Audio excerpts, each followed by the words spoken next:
ఈరోజు ఇందిరమ్మ ప్రభుత్వం ప్రజాప్రభుత్వం కాంగ్రెస్ ప్రభుత్వం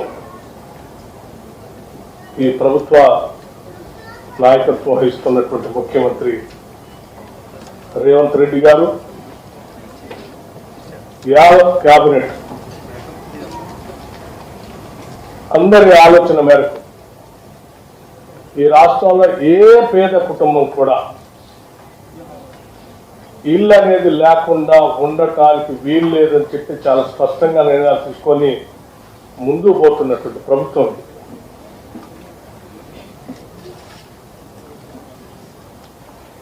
హౌసింగ్ శాఖ చూస్తున్నటువంటి శ్రీ పొంగులేటి శ్రీనివాస్ రెడ్డి గారు ఈ ప్రభుత్వం ఆనాడు అధికారంలోకి రావడానికి వచ్చే ముందు ఇచ్చినటువంటి మాట ప్రకారం ఒకటేసారి 4,50,000 ఇందిరమ్మ ఇళ్లను 22,500 కోట్ల రూపాయలతో ఒకటేసారి శాంక్షన్ చేసి ఈ దేశ చరిత్రలోనే రికార్డు స్థాపించినటువంటి ప్రభుత్వం ఈ ప్రభుత్వం. ఇది ఆషామాషి వ్యవహారం కాదు. ఒక్కొక్క ఇంటికి 5 లక్షల రూపాయలతో శాంక్షన్ చేసి ఏదో శాంక్షన్ చేసి ఇల్లు వదిలిపెడతాం, కట్టుకున్న తర్వాత ఎప్పుడు పడితే అప్పుడు వెసులుబాటు ఉన్నప్పుడు డబ్బులు ఇస్తామనేటువంటి ఆలోచన కాకుండా ప్రతి వారం శాంక్షన్ చేసిన ప్రతి ఇంటికి పేదవాళ్ళకి డబ్బులు రిలీజ్ చేస్తూ ముందుకు నడుస్తున్నటువంటి ప్రజాప్రభుత్వం.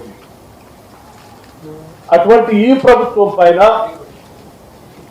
కావాలని కొద్దిమంది ఏ పేదల కోసమైతే ఈ ప్రభుత్వం నిలబడి పనిచేస్తుందో అటువంటి పేదలకి న్యాయం జరగకుండా ఉండాలని, వాళ్ళకి మేలు జరగకుండా ఉండాలని ఈ ప్రభుత్వం మీద బురద తల్లి ఈ ప్రభుత్వాన్ని పనిచేయకుండా చేయాలనేటువంటి ఒక కుట్ర కొద్దిమంది చేస్తున్నటువంటి ప్రక్రియ ఈ ఖమ్మం పట్టణంలో స్పష్టంగా కనిపిస్తా ఉంది. చాలా మంది చాలా రకాలుగా ప్రభుత్వం పైన బురద చల్లటం కోసం రకరకాల ప్రయత్నాలు చేశారు. ఏ ఒక్కరికి పేదల మీద ప్రేమ కానీ వాళ్ళకి నిల్వ నీడిద్దామనేటువంటి ఆలోచన కానీ లేదు. కేవలం పేదల నిస్సహాయతను అడ్డం పెట్టుకొని కొద్దిమంది మాఫియా లాగా తయారై అక్కడ ఒక వ్యవస్థను ఏర్పాటు చేసి సమాంతరమైనటువంటి వ్యవస్థను ఏర్పాటు చేసుకొని ఆ పేదల దగ్గర డబ్బులు వసూలు చేసి వాళ్ళకి ప్రభుత్వ పరంగా రావాల్సిన ఏర్పాటు చేయాల్సినటువంటి వసతులు ఏమీ రాకుండా అడ్డంగా నిలబడి కరెంటు కావాలంటే కరెంటు లేదు, నీళ్లు కావాలంటే నీళ్లు లేవు, పిల్లలు చదువుకుందామంటే బడి లేదు. న్యాయంగా నేను నా కష్టాలతో కట్టుకున్న ఇంట్లో నమ్మకంగా ధైర్యంగా బతుకుదామనంటే ఆ ధైర్యం వ్యవస్థ కూడా లేకుండా చేసి వాళ్ళని భయంగా ఉంచుతూ వాళ్ళు కూలీ నాలు చేసుకున్నటువంటి వాళ్ళని బెదిరించి వేల రూపాయలు వసూలు చేయటమే కాకుండా ప్రభుత్వం ఎప్పుడు ప్రయత్నం చేసి వాళ్ళకి వసతులు కల్పిద్దామని అక్కడ కోటానికి ప్రయత్నం చేసిన వాళ్ళని దాడులు చేసినటువంటి పరిస్థితులు చూశాం. ఈ ప్రభుత్వం ఆలోచన చేసింది మానవతా దృక్పథంతో అక్కడ ఉన్నటువంటి పేదవాళ్ళకి అందరికీ రాష్ట్ర వ్యాప్తంగా ఏ రకంగా అయితే ఇల్లు లేని పేదవాళ్ళకి ఇళ్ళు ఇచ్చి మనం నిర్మాణం చేసి ఆత్మగౌరవంతో బతికేటట్టుగా చేస్తా ఉన్నామో ఈ వెలుగుమట్టలో ఉన్నటువంటి అర్హత కలిగిన పేదవాళ్ళకు కూడా ఆత్మగౌరవంతో అక్కడ బతకటానికి కావాల్సిన వ్యవస్థను ఏర్పాటు చేయాలని చెప్పి ఆలోచన చేసే ఈ కార్యక్రమాన్ని ముందు తీసుకొని పోయి దీంట్లో ఎటువంటి దుర్మార్గం కానీ రెండో ఆలోచన కానీ లేదు. ప్రతి సందర్భంలో అక్కడ ఉన్నటువంటి పేదవాళ్ళు కరెంట్ కావాలని అడిగితే కరెంట్ ఇవ్వండి అని చెప్పి, నీళ్ళు ఇవ్వండి అని చెప్తే అక్కడ పోతున్నటువంటి అధికారులు నోటు పట్టడం, వాళ్ళకి చేయాల్సిన వ్యవస్థ ఏర్పాటు చేద్దామంటే దాడులు చేయటం అనేక సందర్భాల్లో చూసాం మనం. అనేక కేసులు కూడా పెట్టాం. చివరికి న్యాయస్థానాల్లో అక్కడ ఉన్నటువంటి పేదలు మోసం చేసి వారికి భూదాన్ ల్యాండ్ సంబంధించినటువంటి తప్పుడు పత్రాలు వాళ్ళకి ఇచ్చి వాళ్ళని బెదిరిస్తా ఉన్నారు. ఇది వాస్తవం కాదని న్యాయస్థానాలు అట్లాగే ఆలోచనతోనే అక్కడ ఈ జిల్లా యంత్రాంగం ఒక నిర్ణయం తీసుకొని ఈరోజు ముందుకు పోతున్నటువంటి తరుణంలో ఒక మానవీయమైనటువంటి ఆలోచనతో పేదవాళ్ళు బతకటం కోసం కావాల్సిన కార్యక్రమం చేయడానికి పోతా ఉంటే దాన్ని కూడా అడ్డుపెట్టి కొన్ని రకాల వ్యక్తులు కావలసిన విధంగా తప్పుడు ప్రచారం చేస్తూ ప్రభుత్వం మీద బురద చల్లటానికి ప్రయత్నం చేసి అయినప్పటికీ కూడా ఏది ఏమైనప్పటికీ మన అంతిమ లక్ష్యం ఎవరు ఏ తప్పుడు ప్రచారం చేసినా పర్వాలేదు, మన లక్ష్యం మాత్రం అక్కడ ఉన్నటువంటి అర్హత కలిగిన పేదవాళ్ళకి ఇంటి స్థలంతో పాటు ఇల్లు కూడా కట్టించి ఇవ్వాలనేటువంటి మన అంతిమ లక్ష్యం మనది. కాబట్టి ఎటువంటి అపాధులైనా భరించడానికి సిద్ధపడదామని చెప్పి రాష్ట్ర ముఖ్యమంత్రి తోటి సహచర మంత్రులతో చెప్పి తర్వాత మేము ముందుకు పోయేటువంటి కార్యక్రమం తీసుకున్నాం. ఈరోజు ఒక్కసారి ఆలోచించే దాదాపు 412 మందికి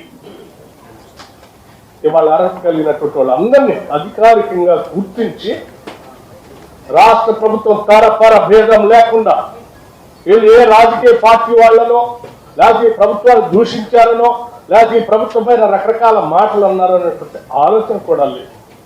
మాకున్న ఆలోచనల్లో ఒక్కటే, ఈ రాష్ట్రంలో పుట్టిన ప్రతి పేద కుటుంబం ఇల్లు కలిగి ఉండాలి.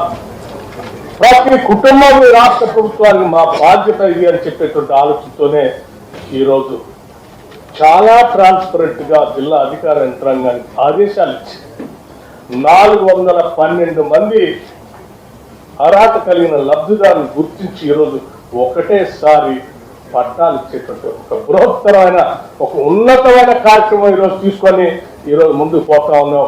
నేను ఈ లబ్ధిదారులందరికీ కూడా నా హృదయపూర్వకమైనటువంటి అభినందనలు తెలియజేస్తాం. కేవలం ఇల్లు ఇవ్వటం ఒక్కటే కాదమ్మా, మేము విన్నాము ఈరోజు అనేక సంవత్సరాలుగా ప్రతి వాళ్ళు వచ్చి బెదిరించేవాళ్ళు, ప్రతి కుటుంబాన్ని బెదిరించారు. పట్టా లేదు, ఉండనిస్తారో లేదో తెలియదు. రేపు పొద్దున కల్లా ఇంకెవరికి మేము తాళాలు వేసుకొని పని వేసుకొని సామాన్ అందులో పెట్టుకొని కూలికి పోయి వచ్చారు. మా ఇల్లు మాకుంటుందో లేదో తెలియదు, ఆ ఇంట్లో ఇంకెవరు పెడతారో తెలియదు, ఇంకెవరి దగ్గర డబ్బులు వసూలు చేసి ఇల్లు ఇంకెవరు కేటాయిస్తారో తెలియదు.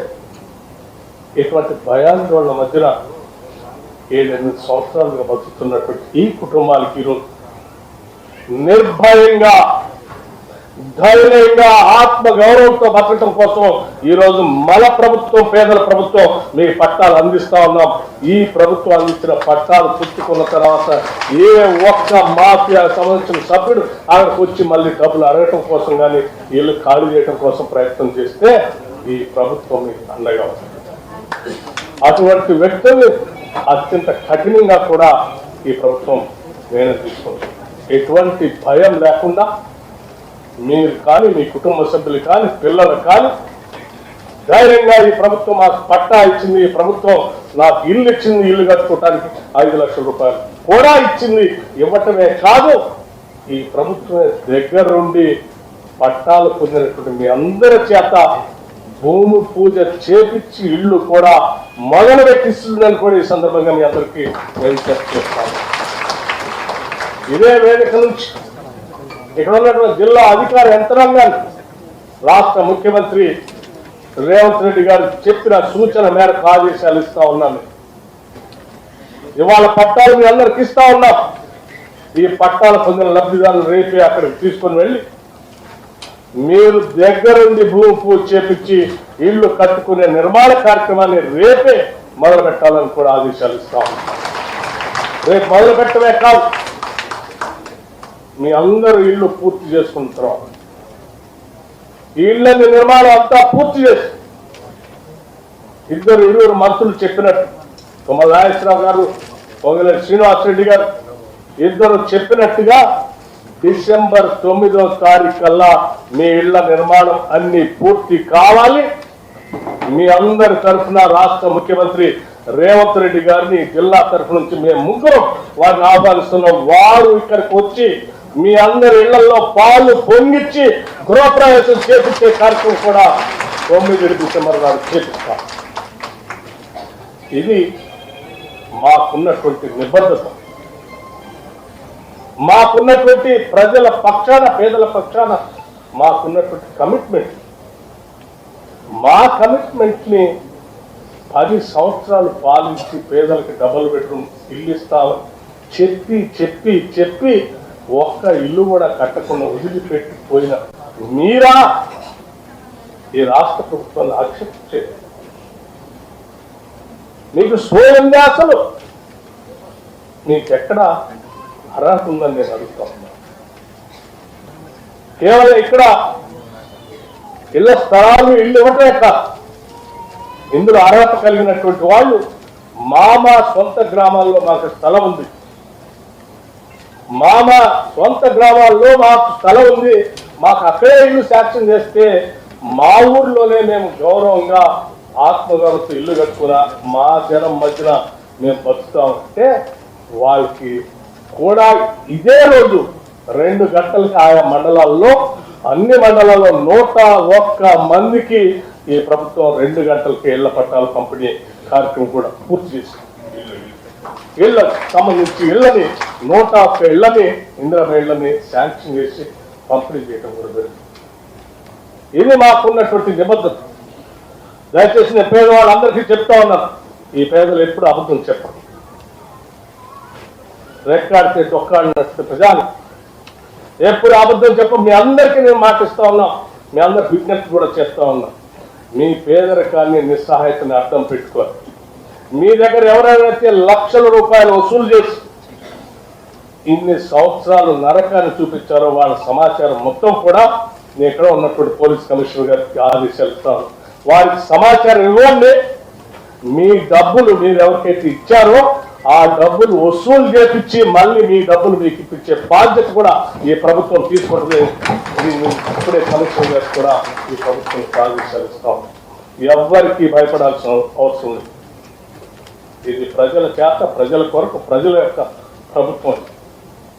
ఏ మాఫియా కోసం లేకపోతే ఇంకెవరో వచ్చి మనం బ్లాక్ మెయిల్ చేస్తే భయపడి బతకాల్సిన అవసరం లేదు. నిర్భయంగా ఈ ప్రభుత్వం మనది, ఇది ప్రజా ప్రభుత్వం. ధైర్యంగా బతకండి, ఆత్మగౌరవంతో నిలబడండి. మీ ఆత్మగౌరవంతో నిలబడటానికి కావాల్సిన కార్యక్రమాలన్నీ కూడా ఈ ప్రభుత్వం చేపట్టింది. కేవలం ఇళ్ల పట్టాలు ఉంటాయి కాదు, ఇల్లు కట్టించడమే కాదు. మీరు అడిగారు, ఆ పిల్లలు చదువుకోవటానికి కావాల్సినటువంటి విద్యా వ్యవస్థను కూడా ఏర్పాటు చేయండి అని చెప్పారు. ఈ ప్రభుత్వం చాలా చిత్తశుద్ధితో ఈ రాష్ట్రంలో ఉన్నటువంటి ప్రతి పేద కుటుంబానికి సంబంధించిన పిల్లలు కూడా ప్రపంచ స్థాయిలో పోటీ పడే విధంగా అత్యంత స్టాండర్డ్స్ ఇంగ్లీష్ మీడియంలో విద్యాబుద్ధులు నేర్పించాలని ఆలోచిస్తూ ముందుకు పోతున్నటువంటి ప్రభుత్వం. తప్పనిసరిగా మీ ఇళ్ల స్థలాలకు ఇచ్చిన స్థలం పోను మిగతా స్థలం అంతా కూడా ఇక్కడ నుంచే ఇప్పుడే ప్రకటిస్తా ఉన్నాం. మిగతా 16 ఎకరాలు కూడా పేద పిల్లలు చదువుకోవటానికి కావాల్సిన విధంగా అత్యున్నతమైనటువంటి ప్రమాణాలతో ఉండేటువంటి ఇంగ్లీష్ మీడియం స్టాండర్డ్స్ తో ఉండేటువంటి తెలంగాణ పబ్లిక్ స్కూల్స్ అక్కడ నిర్మిస్తాం. ఇంకా స్థలం మిగిలి ఉంటే ఏ పేదల కోసం అయితే రెసిడెన్షియల్ స్కూల్స్ కట్టి ముందుకు నడిపిస్తా ఉన్నామో ఆ రెసిడెన్షియల్ స్కూల్స్ కి పక్కా భవనాలు లేకుండా రెంటెడ్ బిల్డింగ్స్ లో ఉన్నటువంటి ఆ స్కూల్స్ కూడా ఆ స్థలాన్ని కేటాయించి అంతిమంగా పేదల ఇళ్ల కోసం, పేదల బిడ్డలు చదువు కోసం ఈ స్థలాన్ని ఉపయోగిస్తాం తప్ప ఏ ఇతర కార్యక్రమానికి ఈ స్థలాన్ని ఉపయోగించం. ఈ స్థలం కేవలం పేదలకే పంచుతాం. ఇది రాష్ట్ర ప్రభుత్వం యొక్క ఆలోచన చెప్పి మీ అందరికీ నేను మనవి చేస్తూ, ఈ కుటుంబాలు ఈరోజు లబ్ధిదారులందరికీ మీరు చాలా బాధపడ్డారు. కరెంట్ లేదు, నీళ్లు లేవు, బడి లేదు, ఇల్లు లేదు.